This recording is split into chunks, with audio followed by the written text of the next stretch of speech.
Yan, magandang araw sa ating lahat mga idol at masayang pagbabalik sa ating Munching Channel. Panibagong adventure na naman tayo. Bali sa adventure natin ito, sinubukan natin na mamana at dumugo yung ilong natin kasi may sipon pa tayo at ubo na namana.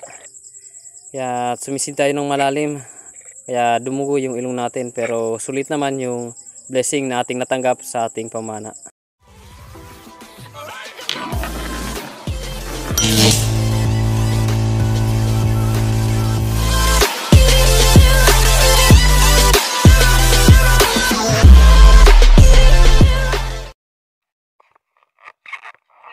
Good morning mga idol. So pagpalang araw na naman sa ating lahat. Bali, ulit tayong umana. Dito tayo magsimulang mag-dive. Dito sa may tangduan, dito tayo bababa. Yung pamana natin papunta doon sa may dulo ng airport. Sana may mga magandang klaseng isda na pa ngayon. Nakaka-delensya tayo. Bali, solo dive tayo ngayon. Si Kuya John, yan, hindi muna natin makakasama. Hindi na naman natin nasabihan na mamana tayo. Ito na tayo bababa.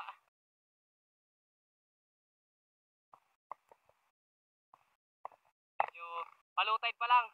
Saktong-sakto to sa paglusob natin. Go!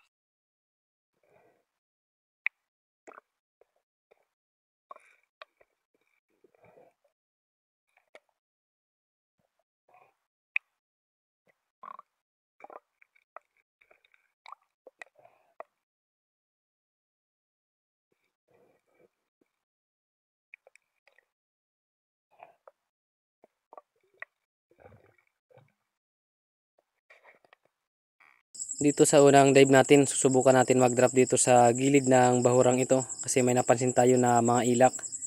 Kaya dito pakadapan natin sa gilid, nakikita na natin yung ilak kaso malayo na doon pa sa ilalim na bahagi ng bahura. Kaya patingin-tingin muna tayo sa gilid at naghinta tayo ng kunting sandali para makuha natin yung atensyon ng isda. At dito nga lumapit sa atin kaya linak target na natin ito. At eto, salamat at lumapit talaga sa atin at tinamaan natin. Thank you Lord. Unang huli natin, ilak or danoy.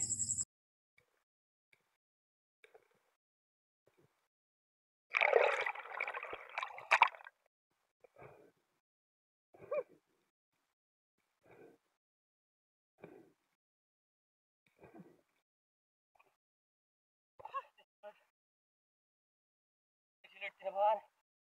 Birang klaseng ilak. Tawag namin ito, danoy na bulirawan. Thank you Lord. Salamat. Ito sa panibagong pagsisid natin, may nakita ulit tayo na isang grupo ng mga ilak or danoy. Pag ganito mga idol na medyo madami talaga yung ilak at tipon-tipon sila at medyo maamo, mga bagong sampa ang ganitong klaseng ilak. Kaya dito dumapang lang ako dito sa gilid ng biyak nito para makuha natin ulit yung atensyon ng mga ilak. Dito nga lumapit sa atin yung mga ilak kaya malayo pa yung ilak, pumili na tayo sa titirahin natin para makapag-focus tayo sa isang isda at hindi tayo mahirapan sa pagpana. Pagbalik ng mga ilak at eto na, nakapili tayo kaya tinira natin ito. Salamat Lord at lumapit sa atin kaya tinira na natin ito. Thank you Lord. Pangalawang huli natin, ilak.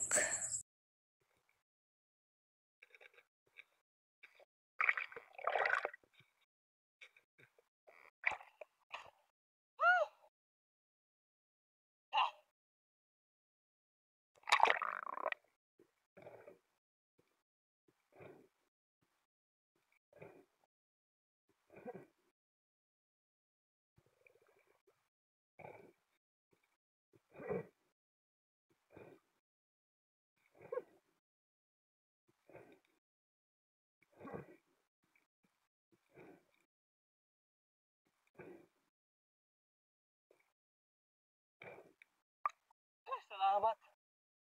Nakahuli ulit tayo ng primerang klaseng ilak. Danoy na bulirawan. Thank you Lord. Pangalawang huli natin.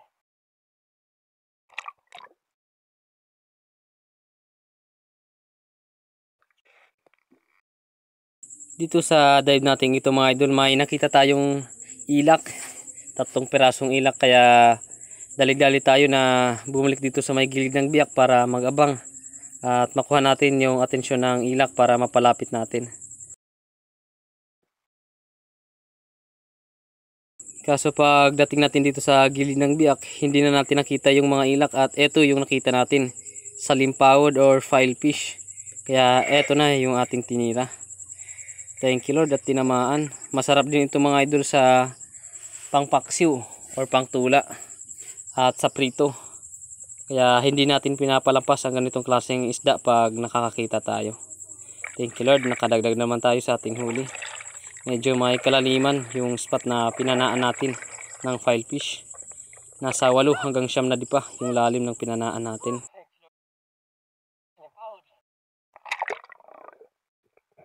Dito medyo nararamdaman na natin yung agos ng dagat, kaya nag-move on lang tayo katapos natin dito makapana. Lumipat lang tayo sa ibang spot para hindi tayo gaano mapagod kakalangoy. Mahirap kasi lumangoy pag malakas yung agos. Filefish, mas kilala ito sa amin na salimpawod. Masarap ito na pag-ulam. Napaksin sa gata. Thank you Lord. Punta tayo.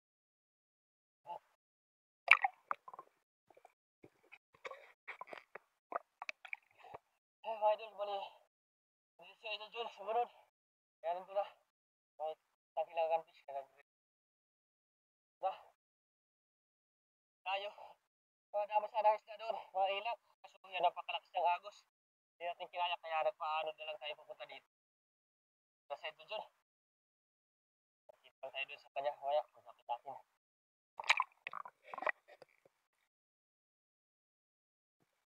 Dito palagi natin itong dinaadaanan ang spot na ito. Kadalasan natin ito na nakita ng sweet lips, kaso di natin natitira. Marami kasing mga isda na nakakabulabog at hindi natin mahuli yung sweet lips, kaya muli natin itong binabalik-balikan. Ito nga pagdungaw natin sa spot na ito, may biglaan na lumabas na malaking parrot fish, kaya wala, nabulabog siguro yung laman. Kaya tininan ko pa sa likod ng spot na ito, kaso wala na talaga, wala na yung sweet lips, siguro pumunta na sa butas. Kaya hinayaan lang natin at nag-resurface na lang tayo, baka sa susunod na pagpunta natin dito ay mahuli na natin.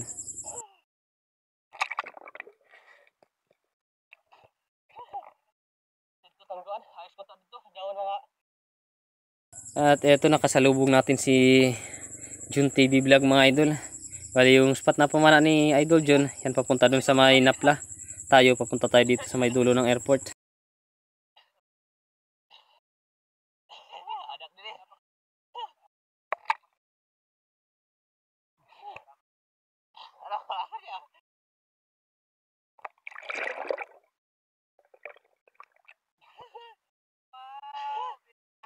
Kaya bakit hindi agad mga daroy kita boy at mga buliraw pa daw ba?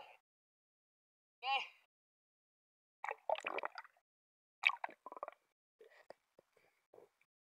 Sa dive natin ito mga idol, muli nating binalikan ang spot na ito. Bali na pa na natin ito ng Oriental Sweet Lips sa nakaraang pamamana natin dito.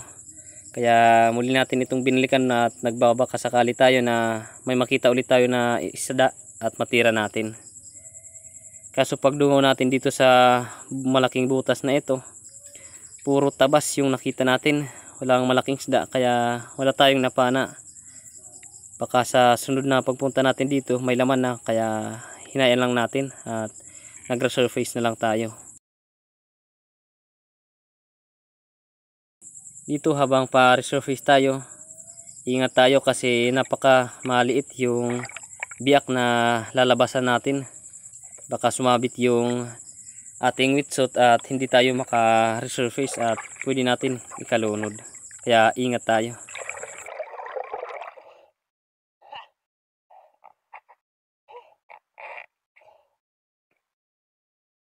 Dito sa dive natin ito, nag-drop tayo dito sa gilid ng bahura at mag-ambush tayo. Susubukan natin kung maka-attract tayo ng mga isda na matitira natin. Medyo malit nga lang yung mga bitfish na nasa paligid natin, pero pwede naman ito na makitaan natin ng mga malaking isda. Minsan kasi pag ganitong spot na inaambusya natin, kadalasan tayo nakakapawana ng surahan o unicorn fish. At minsan may lumalapit sa atin na snapper or dugtot na mapapadaan dito sa inaambusya natin. Pero dito habang nag-ambush tayo, may nakita tayong snapper or maskela ito sa amin na bangaraw. Kaso ayaw pumalapit sa atin, kaya nagre-surface na lang tayo at babalikan na lang natin yung snapper nating nakita.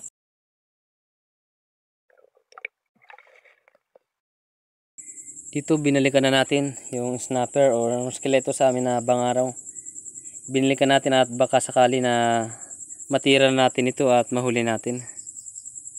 Kaya lapit pa lang tayo dun sa spot na dadrapan natin. Yan, patingin-tingin na tayo sa at paligid natin para kung sakali man na may lumapit sa atin na mga isda ay matira natin. Dito hinintay lang natin yung pagkakataon na makuha natin yung saktong distansya at matira natin yung snapper na nakita natin kanina.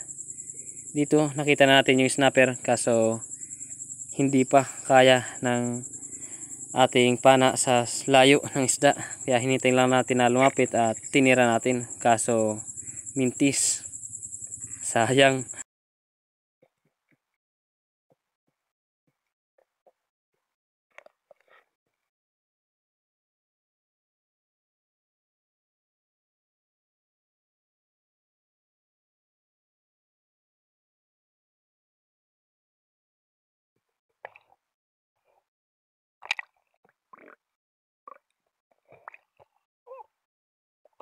Bali na pana natin ito kanina mga idol kasi nakawala. Ayan yung tinawa natin sa buntok. Lumabas doon sa butas na kanyang pinasukan.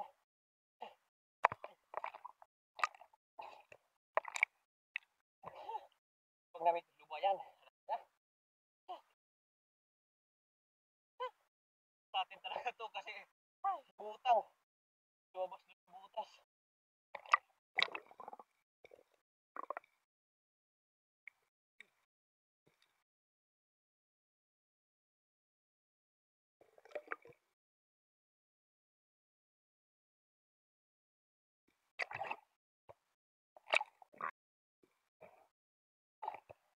Lumubo yung ilong natin. Ano? Lumubo yung ilong natin.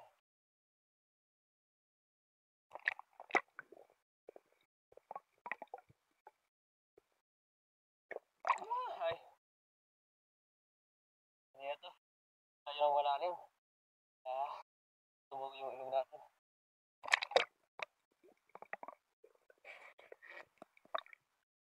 Sa dive natin ito muli nating binalikan at sisilipin ulit natin itong biyak na ito. Minsan kasi maraming ilak na nagtatambay dito. At eto nga pagdungo natin, napakarami ng ilak pero nandun sa ilalim ng biyak. Medyo distansyado kaya hindi natin maabot at hindi kaya ng pana natin. Kaya naghintay tayo ng ilang segundo kung sakaling may lumapit sa atin na ilak ay matitira natin. Kaso ayaw talaga na may lumapit yung mailak. Kaso ayaw lumapit. Kaya naman nating pasukin yung biyak na ito. Pero delikado. Wala tayong kasama. Baka ma-trap tayo. Hindi tayo makalabas. Sayang yung buhay natin. Kaya hinayaan lang natin at nag-resurface na lang tayo.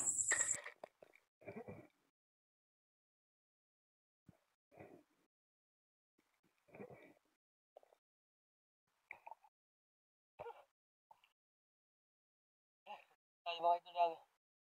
Nadaliran. Hindi na natin ito na video sa pagpana. Napanginghaw. Salamat.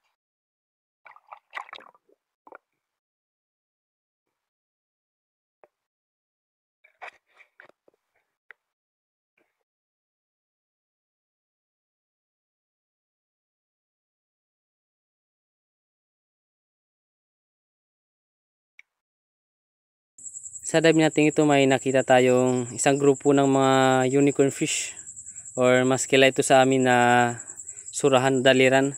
Masarap din ito sa tinola or sa inihaw. Kaya inabangan natin ito na lumapit sa atin.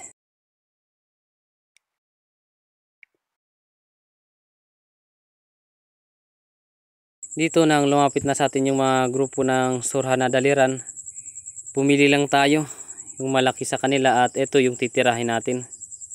Kaso yung ito medyo distansyado kaya hinayaan lang natin. Marami pa naman na mga surha na daliran na paikot-ikot kaya hindi tayo nawala ng pag-asa. At dito may nakita na tayo na isang malaki na daliran kaya eto na yung tinira natin.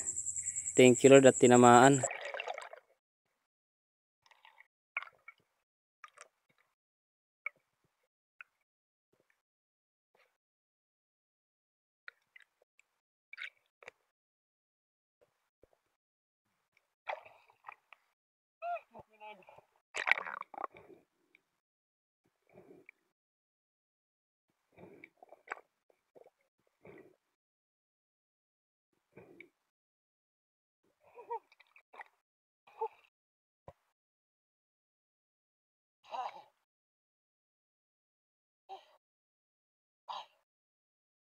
Surahan na daliran mga idol. Sa taba. Ito pang alam. Dito natin ito dito. Dagdagan pa natin. Good.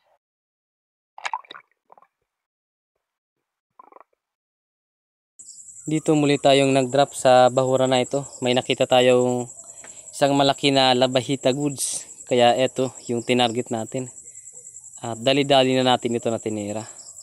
Thank you Lord. Nakadagdag na naman tayo sa ating huling isda.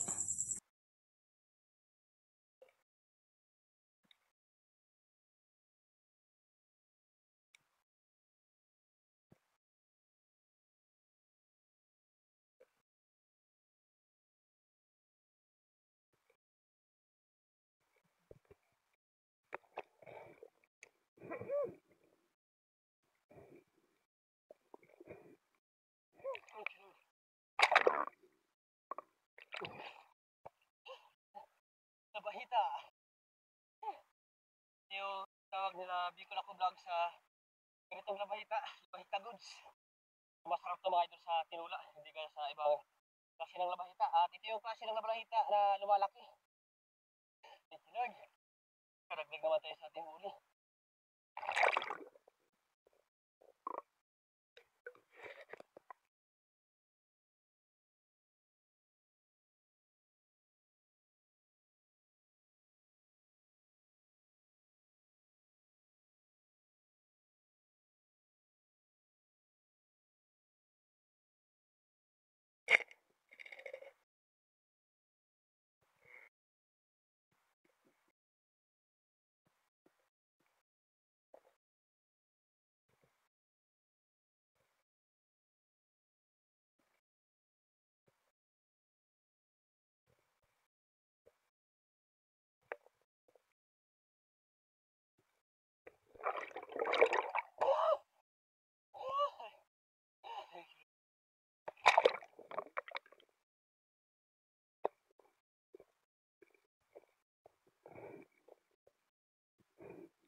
Dito nakakita tayo ng isang grupo ng samaral.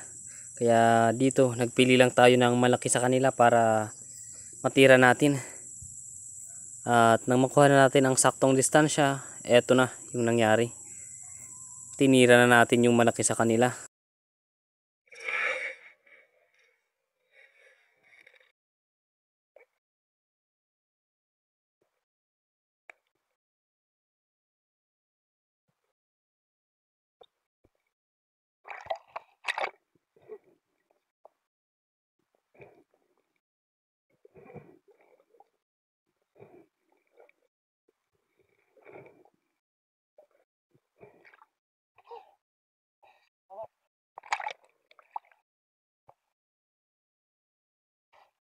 Huli tayo ng samaral.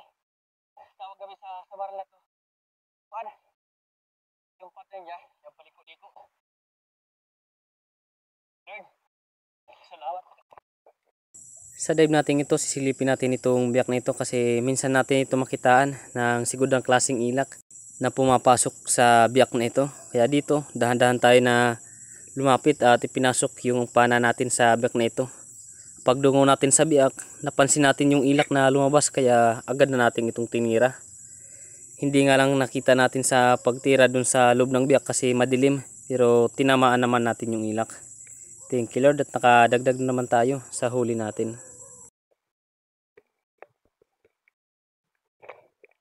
Thank you Lord. Napakalapit ng para natin. Hilak. Ito yung sigurang klaseng hilak. Sigurang rin na banggagan tawagin namin. Saktong-sakto. Pag dungo natin sa butas, palabas na rin itong hilak. Agad na natin tinira. Thank you Lord. Tapos na.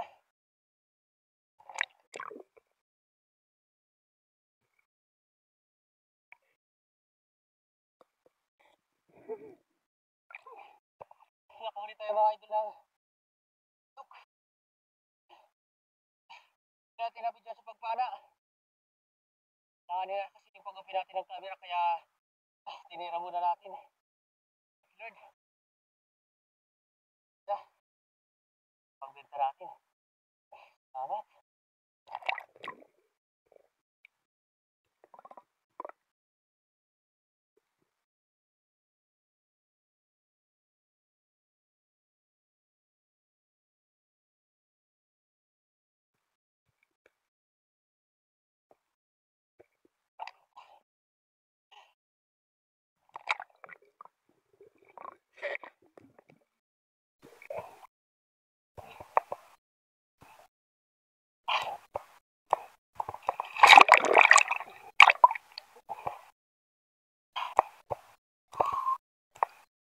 Trabaho na tayo mga idol. Matagal-tagal yung pamana natin ngayon. Pero marami naman yung huli natin. Ano natin? Hugan ng isda.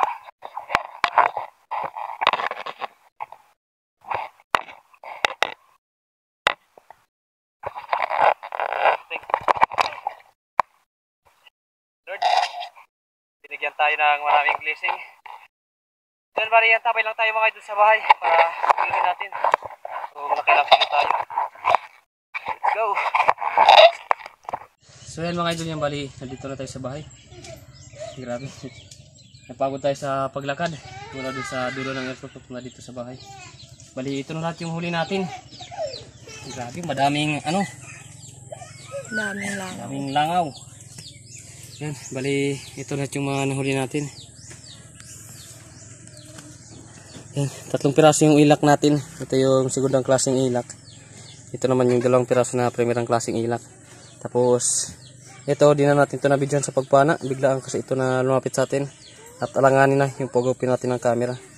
Ito naman yung samaral. Inupin natin yung camera kaso yan, biglaang namatay. Kaya hindi natin nabidyohan. Ito naman, yan, may 4 tayo na unicorn fish or surahan na daliran. Tapos isang trigger fish.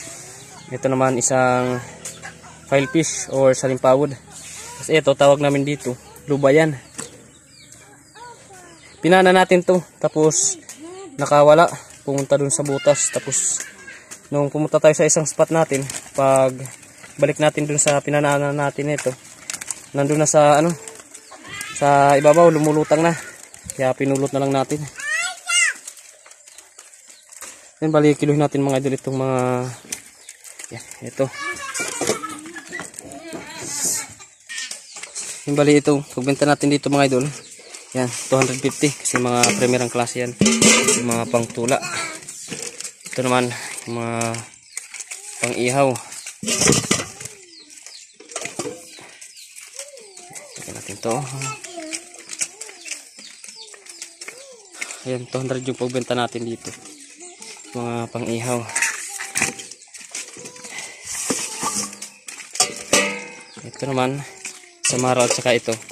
Primerang klaseng labahita. Ito yung labahita goods kasi masarap dito sa tinula. Ayan, 1 kilo. Bali 250 pagbenta natin dito. Tapos ito naman,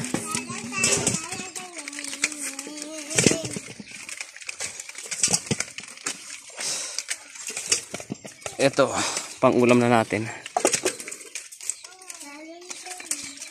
Yan. Kulang lang ng isang guhit para mag 3 kilo yung pang ulam natin. Tapos may 3 kilo tayo na pangbenta. Dito 250 to 250, tapos 200. Bali sa kabuhan, may 700 tayo na kikitain. Ayos na, malaking tulong na mga idol sa pang araw-araw natin na pangailangan. So yun, bali tabi lang tayo mga idol sa next episode ng ating pamana. Let's go! Thank you for watching. If you like this video, don't forget to like, share, and subscribe. Alright,